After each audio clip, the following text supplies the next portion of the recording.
All the raindrops and cherry drops and gumdrops. Oh, what a rain that would be.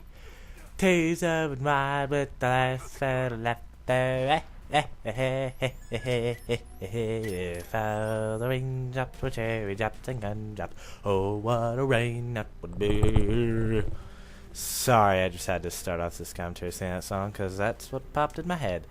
And if you wonder why I sing these songs at the beginning of my commentaries or just say these weird things, that's how I like to start my commentaries off. Whatever's in my head at the moment I click begin commentary, that's what I say. That's what happens. But in this commentary, I don't really, the gameplay's pretty self-explanatory. Whatever. It's self-explanatory, as I said.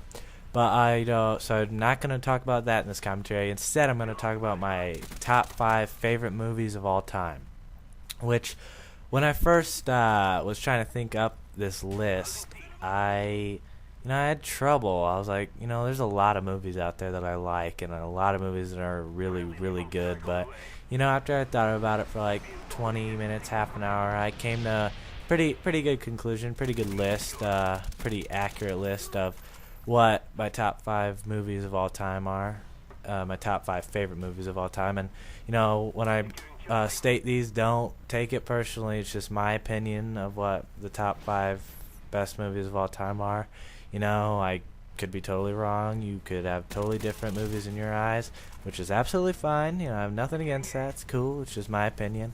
And, just hear me out. So I'm going to start number 5 and work my way to number 1. Number 5, Anchorman.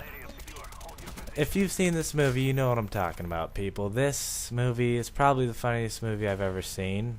Besides, it's probably tied with The Hangover, which isn't in my top 5, but it's probably Hangover's definitely top 10. But Anchorman's number 5 because it's just, I love it. It's my kind of humor.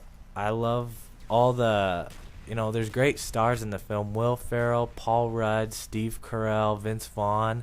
There's just great actors in that movie. And, the stuff they do is just fantastic. They come up with so many funny things.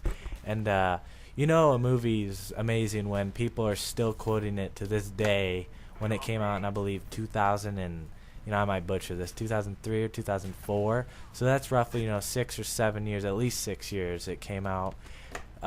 Since it came out, and people are still quoting it. That's when that's a freaking phenomenal movie.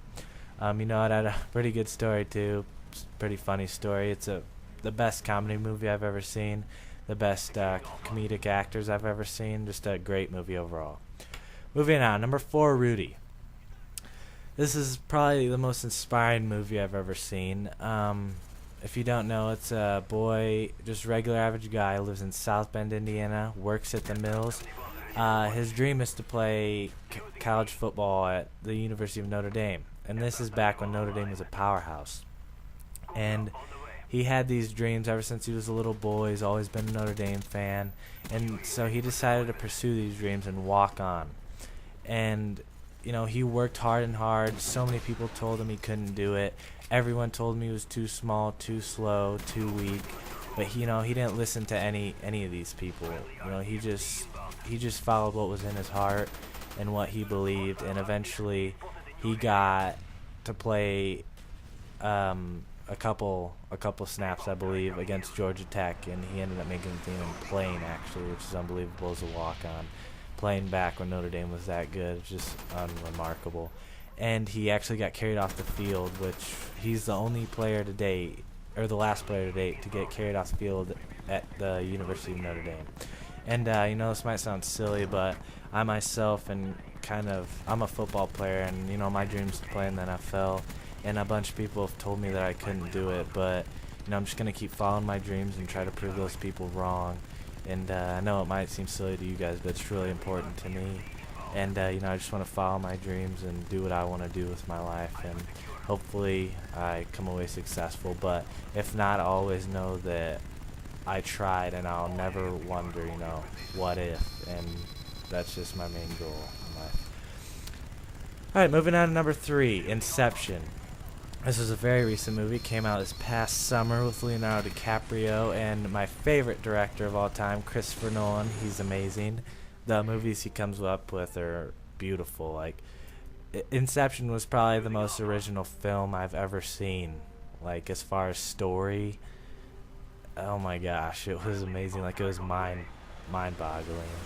The end still confuses me. I'm not even gonna try and guess what happens. I'm not gonna spoil it for you people that haven't seen it, but if you've seen it, you'll know what I'm talking about. I'm not even gonna try and guess what it is at the end. They interviewed Christopher Nolan asking him what he meant for it to be at the end, and he said that he didn't mean for it to be either. He just wanted people to always wonder, and it's just genius writing. And they also had a great cast in it. DiCaprio, Joseph Gordon-Levitt, who's an amazing actor. That one girl, I can't think of her name, but she's an amazing actor too. Michael Caine was in it. He's amazing. Just an amazing movie overall. You should definitely see it. Number 2, Fight Club. I can't really talk about this movie because what happens in Fight Club stays in Fight Club. Number 1. This one was really tough for me. I couldn't pick a clear number 1 runaway winner, so I had a tie. The Dark Knight and Avatar. Not the last Airbender, Avatar, the Blue People. Now let me talk why I think each of these deserve to be a number 1 spot. Avatar. Basically, the visual effects were out of this world, unreal. James Cameron is an amazing director, and the cast was, it was decent. I wouldn't say the cast was amazing, but it was pretty decent cast, pretty good cast. And the story was pretty good. I mean, not the most original story you've ever seen, but still a pretty good story. I don't know what I was gonna say, but yeah, great movie. The visual effects, I saw it in 3D IMAX. If you didn't see it in 3D IMAX, you missed out because it's the most amazing visuals I've ever seen in a movie.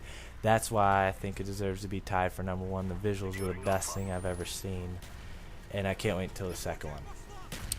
Dark Knight. Now the reason I love this movie is not, for the visuals or, well, first of all, that is Christopher Nolan directing it, which I said he's my favorite director, and he changed the Batman series to be much darker, which I love. And the cast was good, and the best thing about the cast, why I think this movie deserves to be number 1, is Heath Ledger. I mean, this guy, I wish he wouldn't have died because he's the best actor I've ever seen perform. And that role he did as the Joker in that movie will never be repeated ever again as good as he did it. And I'm going to go down and say no role ever in any movie from now on until the end of the world will be as good as Heath Ledger's Joker. Like, when you watch him, that gives you chills. Like, chills run down your spine. Like, it's amazing how good he was. And he did so many things. Like, he designed the makeup for the Joker by going to, like, a pharmacy.